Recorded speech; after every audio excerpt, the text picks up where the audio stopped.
Hello, I'm King Link and welcome to the Humble Choice May 2020 review. Last month's games must have been pretty good. I barely left the house in April.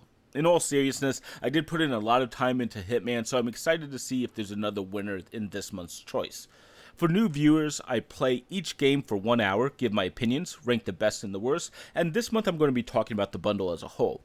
I'm also using chapters, so if you don't want to hear about a specific game, check the timeline and the next game's chapter should be marked. We do have 15 games to talk about, including the surprise of last month, so let's get to it with a roar.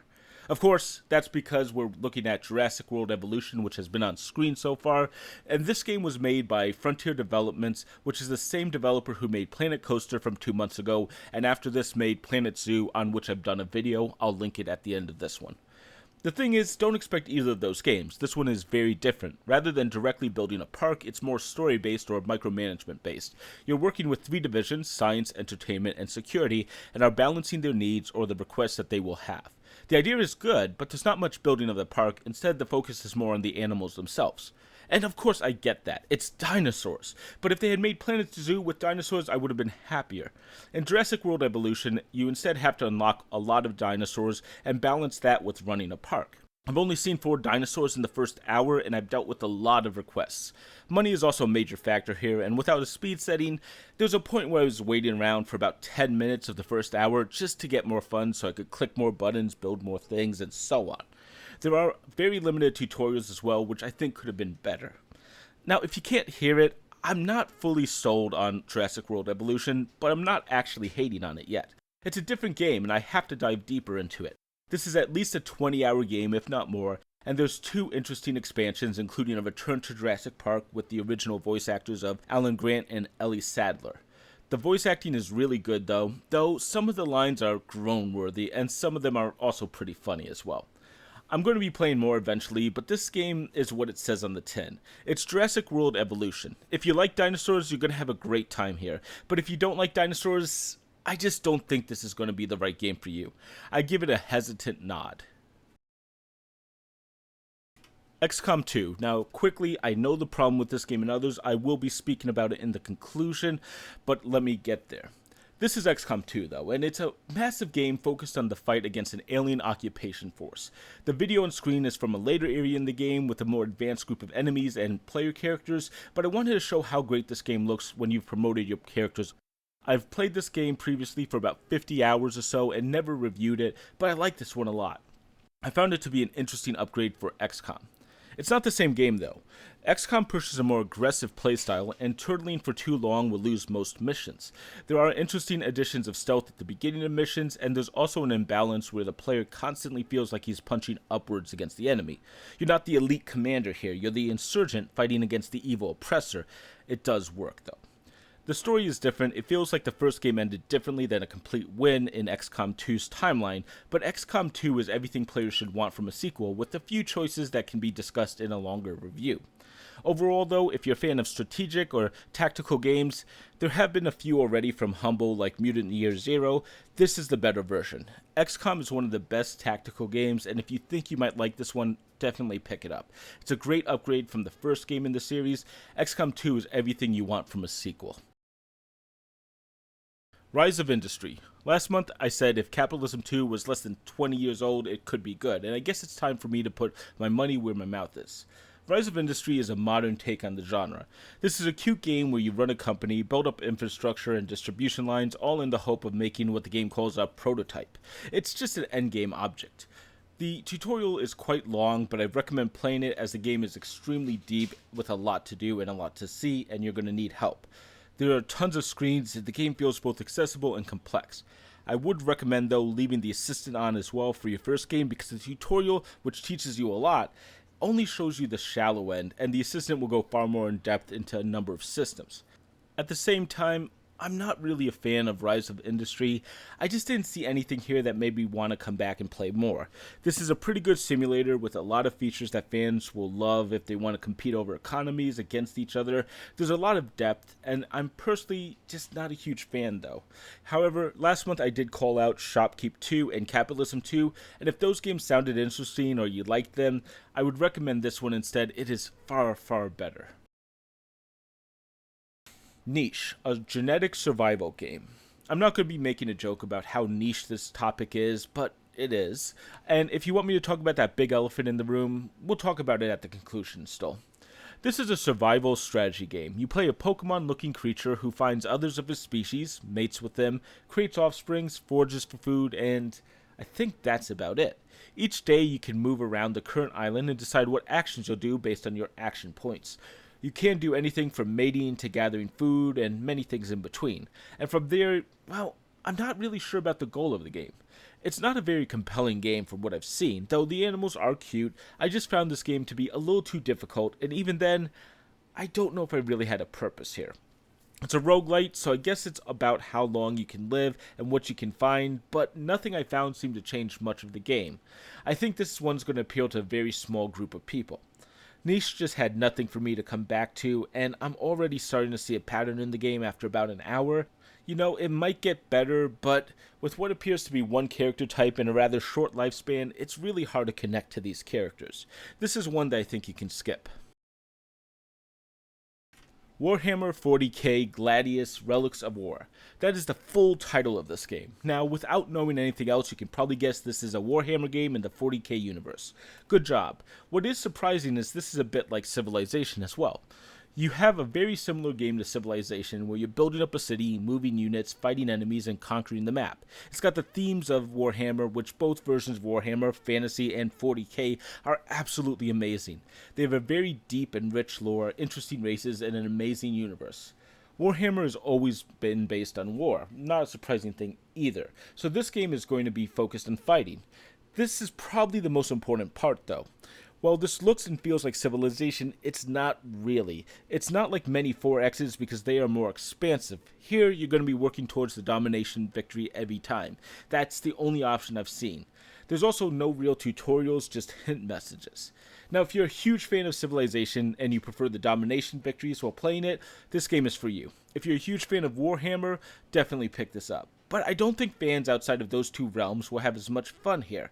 Still, it is a very interesting combination that I wasn't aware of before, and now I own a copy of. The Swords of Ditto, Mormo's Curse. I had to break a personal rule on this one, but here we go. The game looks impressive, the art style is very nice, and the game feels slick.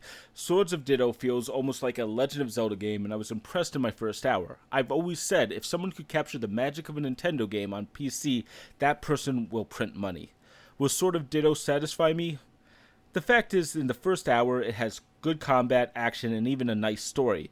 You need to eliminate 2 of Mormo's anchors, and if you do that, you weaken her and you should be able to win the game. There was only 2 things that bothered me. Dying made you return to your bed, so you had to start over, which seemed quite extreme, and also enemies leveled up with you, making the RPG level system pointless. And I hate RPG level systems in non-RPGs. It also took an hour to get 1 level, which is extremely too high. But that doesn't sound like deal breakers, and they aren't. We need to look beyond the first hour, and I went out and I had to do some research. You see, Sword of Ditto is based on Zelda, but it's also not. It's a roguelite, and after dying to the final boss, which you're forced to fight on a certain time limit, the world is regenerated. This does sound like a cool idea, but the game hides this for over an hour and presents itself as something else. Instead, this is like a randomized version of Majora's Mask, which again could work, but I just don't get that feeling here.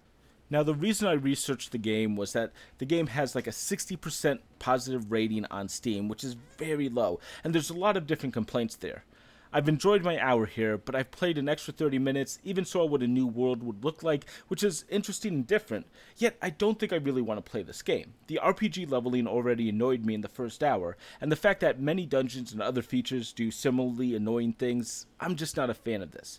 Also, I heard the combat doesn't change, which is probably due to the randomized enemies and unknown items you will have. Still, if you like the style and are getting other games, probably check this one out, but be prepared, it gives off the wrong impression at first. But if this was a classic adventure game, this could have been so much better. Warsaw. This looks and feels like what I've seen Darkest Dungeon look like in the short time I've watched others play it. I've yet to play my personal copy, but Warsaw does many of the same things. Iron Man mode all the time, permadeath and more are required here. The biggest difference is that this is set in World War II with Nazis. Warsaw is yet another tactical game, and yes, I have noticed this month. So once again, action points appear, but it's one of the better choices in that genre this month. However, it's all about making the right decision. If your character gets injured in the game, there's no way to heal those injuries without leaving them out of the next mission, and there are not many characters here. Still, I love the theming in this game, and the desire to avoid combat is real, to the point where I was ducking around corners to spot patrols. So the theme works well with the game, though I think it's a little too hard on regular for a permadeath game. I understand that. If you like tactical games, maybe give this one a shot. It's got a very solid theming around the resistance in World War II, though it's actually set in Poland, which is obvious from the name, and a unique area for the war. If you can get over the higher difficulty of the game, this seems like a good set of systems here, but I don't know how well it does past the first hour. I'm still excited to find out. Heave Ho. You're a little face with 2 arms and 2 hands. You grab onto things and have to maneuver your hands to move your body around the world. It's yet another physics game exactly like that. This seems simple, and it is, but there's a series of 4 levels, which the game is going to call a run, and every run has an interesting mechanic after the first 1 or 2. The only problem is that I got to the final run in just about an hour, though there appears to be harder difficulties after that point. I don't know if it's new levels or just no death runs. I also only played this game in single player. I think it might be more entertaining in multiplayer. It has 4-player multiplayer, but I don't know. It's a good enough game if you have a party or want to play a drinking game with it, but I think most people will probably play it quickly and then move on. I don't have much else to say. It's a bit too simple for my taste. It goes for $10 on Steam, so I'm not sure exactly why it's here. There is a demo on Steam if you're interested and want to try it out yourself. Otherwise, I think I'm going to give this game a pass. Astray. This is a puzzle platformer with a little bit of action here. You play the slime, who is eventually called Mo. His main ability early on is to hop, as you're seeing, and he recently got the upgrade to latch onto enemies' heads to control them. There are several clever rooms in the first area of the game that challenged me, though I will say that the first chapter did feel like it went on a little too long. Maybe cutting 20% of it would have been better paced, but overall it seemed good. At the beginning of the second chapter, I actually ran into a new enemy and got a new ability that's going to make the game better, though I won't spoil those for those who want to play it. The downside is that there's nothing that's challenging here, except a few precision jumps so far. The second area did seem like it was going to up the challenge, but the first area also had moments like that, and then it kind of went back to the easy mode after that. I still like the art, and there are a few clever moments like I've mentioned, though the story is not exactly captivating. And it doesn't help that the game isn't voice acted, so you're going to have to read the dialogue in the middle of your screen as you're platforming. Astray is a perfectly fine game, though. I won't say it's great, but it's a bright point this month. It came out at the end of last year, so it is recent. So overall, I think it's worth a look. Neoverse. It's a card-based tactical game. I'll be honest, this game screams Slay the Spire. There's no way to get away from that comparison, and yet I really like this game. There's a ton of personality here. This is like Slay the Spire if you choose missions instead of the paths you take, and I think the mission choices are actually the better gameplay option. I've seen 2 bosses, several elites, and they all look good, though not unique. I've seen a drill enemy, something like a Marlboro from Final Fantasy, and more. The art looks good, the character designs are not special. There's a lot of style to this game, though, perhaps too much. The camera will shake at certain moments, which isn't the best, but can be turned off. At the same time, it's a very impressive game and the action is great. I can't talk much about the late game or if the mechanics of each character are going to be very different. I really hope they are. But the one character I did play and the 2 bosses I downed in the first hour were interesting and each felt unique. So let's get to the 2 issues I've seen so far out of the way. The playable characters are all, well, very busty women. And yeah, I like busty women, but the outfits shown on the tutorial are a bit much, yet the tutorial is also horrible. It's just a video, and even tracking on the bar didn't work right, yet neither of these is a real deal breaker for the game. I don't think it should affect many people's opinions. There is a in-game tutorial as well that's very useful. 5 minutes into this game, I was groaning about how similar it was to Slay the Spire, and it is. But the game just came out in February of this year. It feels very well done, a lot of unique ideas, some are even better than Slay the Spire, and if you're a fan of card games or a fan of Slay the Spire, I think you'll have a good time here. If you absolutely hate that game, well, this one probably isn't going to change your mind, and I wouldn't expect it to. But overall, I give this game a strong recommendation. Chess Ultra. I like chess. I think it's probably one of the most satisfying board games of all time if you're playing with a similarly skilled opponent, and I've actually played a lot. I've mentioned before I'm actually on Lead Chess as King Link and more. Chess Ultra is a rather standard chess game in the configuration most people will play it in. It has a decent tutorial, several challenging puzzles, and an AI that's rather good, but not unbeatable around 1500. The AI makes really good mistakes. The problem is, everything I've said is also available on several chess websites, chess programs, and more. So the question is going to be graphics. And okay, this is good, not great, but acceptable. But if you're watching me play, you'll notice that it seems different than what you might expect. The fact is I'm actually playing VR, and I actually looked into playing the most interesting location, Gamora, where you're actually playing against a Spectre of Death. The other 2 locations out of the 4 available that I tried didn't have any opponents, sadly. But in VR, there's not a lot of competition for chess. This is a rather solid game in VR, and if you must play chess in VR, try this. However, I will say I couldn't move the board, so I was forced to play standing up in the middle of my room, which was a bit of a pain. Maybe there is a control, but I couldn't find it anywhere. However, Chess Ultra isn't a huge win outside of VR, and if you do have VR, I don't know if you're going to want to play a lot of chess with it. It is decent for that, but it's just not a major VR game. You can still move the pieces, and that does feel pretty good. Not many people have VR, and I'd still probably not recommend it to anyone except those who have a love of both chess and VR and feel the need to combine them. I do, however, have to call out what's on the screen right now. There's DLC here, and it's ridiculous. This game retails for $12. You can buy more chess sets for $10 a pop. I mean, come on.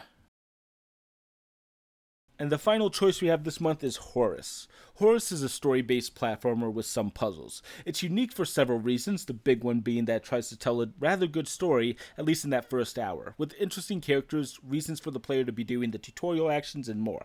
I played about 70 minutes, and around the 70-minute mark, there's some odd story pieces. Why is the world destroyed? There was a war. That's it. That's all they say. However, I am enjoying myself, and Horace feels like there's a bit of a Metroidvania going on, along with that really strong story. The goal of the game so far is for Horace to clean up 1,000,000 things, and yeah, that does sound very vague, but there are good story reasons for it. At the same time, there's a lot of references to different things in the game, but while that is usually annoying, here it's rather well done. At the same time, I'm not a fan of a few things. The main character's voice is the only one that you'll hear. He'll read other characters' dialogue and narration. The voice is a text-to-speech type sound. It doesn't really work. Also, I'll try to show it here, but the game zooms in a lot on the pixel art, and the pixel art looks great from the normal distance, but looks bad really close up. And that's where the game goes often when it's doing narration.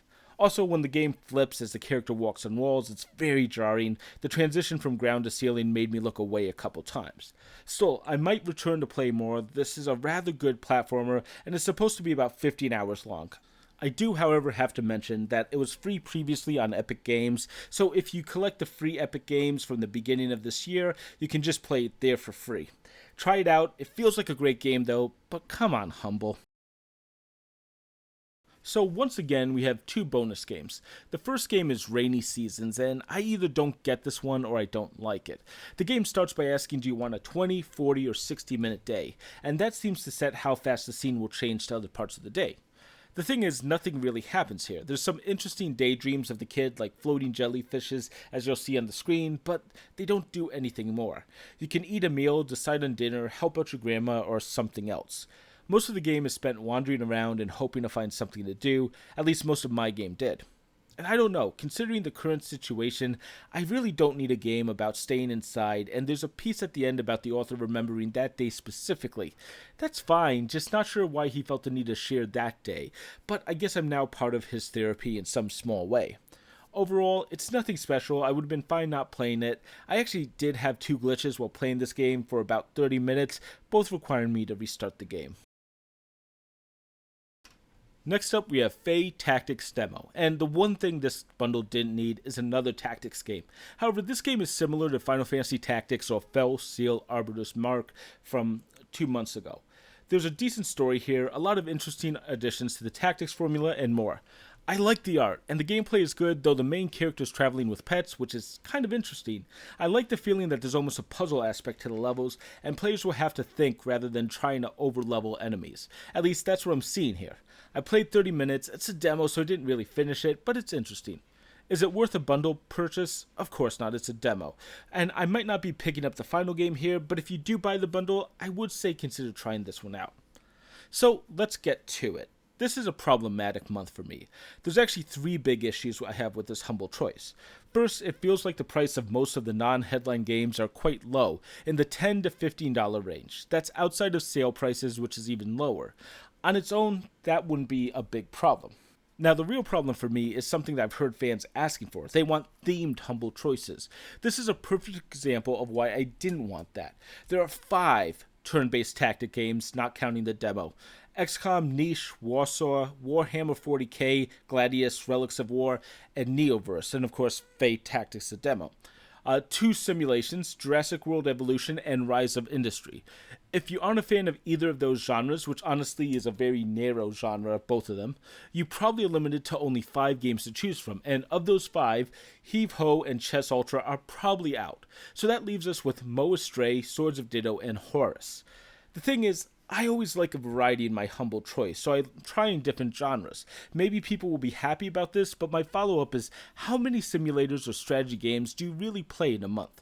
I don't see someone playing Xcom, Warsaw, Warhammer 40k, Gladius, Relics of War, God, that name, Fae Tactics, Neoverse, and Niche all back-to-back.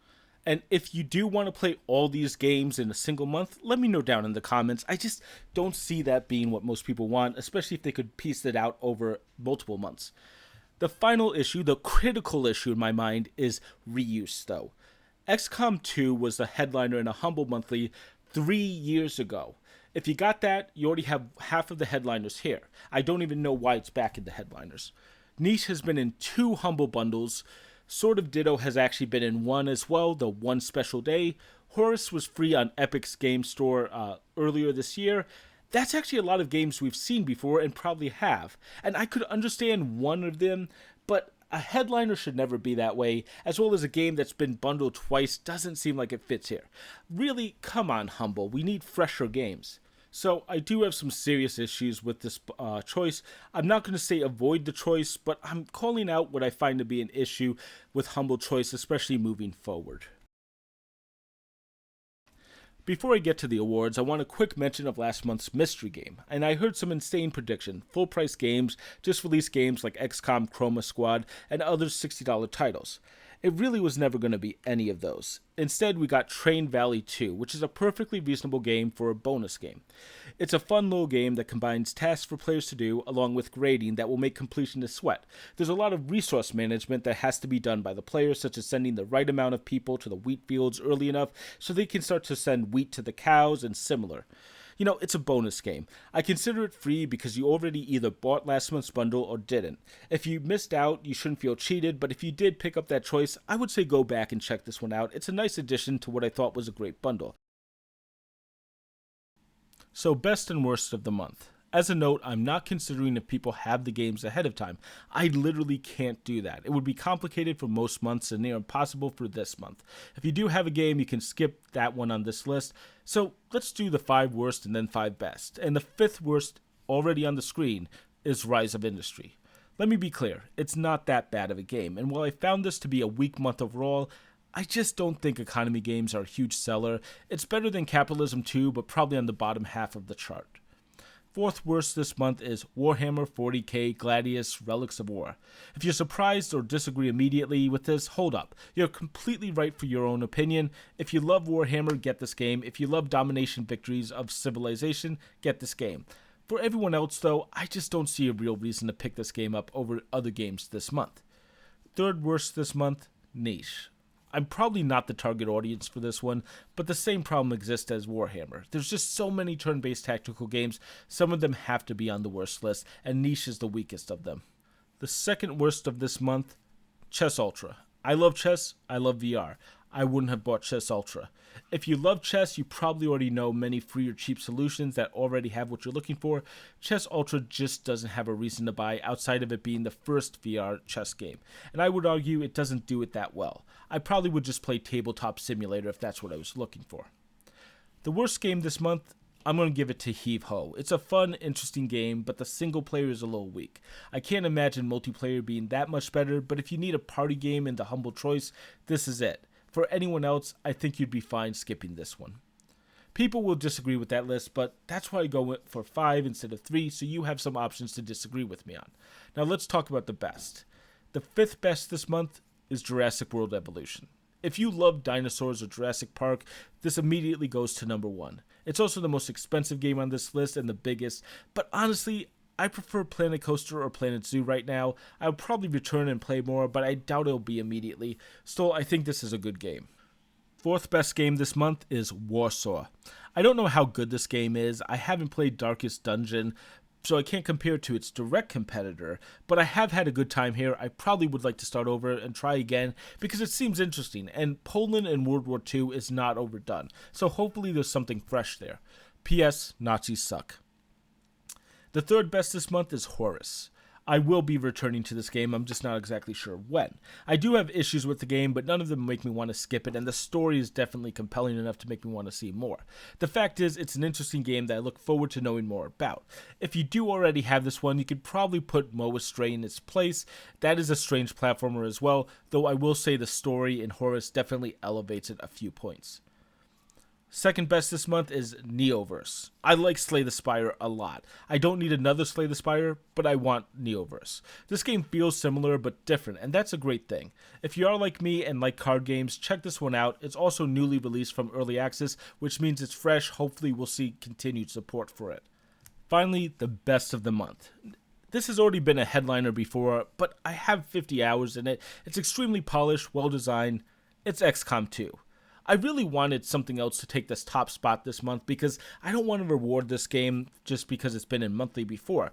But the thing is, it's still a top tier game, and in this month, it's the one that shines the brightest, which is more of a statement on what's available this month than this game itself, though it is still exceptional. So those are my thoughts on the humble choice for May 2020. This has been a very long video, but we had to talk about 15 different games, and if you've made it this far, congratulations, you're like one of a third who make it to the end. So I appreciate that a lot. Let me know what you're thinking about this month. Are you finding something to pick, or are you going to be pausing it? On the other hand, definitely consider subscribing, ringing that bell on my channel. It helps grow the channel. I appreciate it, and it keeps me going. Also, please feel free to share this video with friends or social media. That also will help out a lot. Now, I have 3 follow-up videos for you. If you'd like the short review format, I do these every couple months on random games I've played. Check out this one with Doom Eternal and Resident Evil 7. Spoiler, neither of them actually get the game of the month there. I also have a video of the big game last month, Hitman 2, about why it really stood out in the world of stealth and puzzle games. And finally, I have a video on Planet Zoo, another game from the same publisher as Jurassic World Evolution.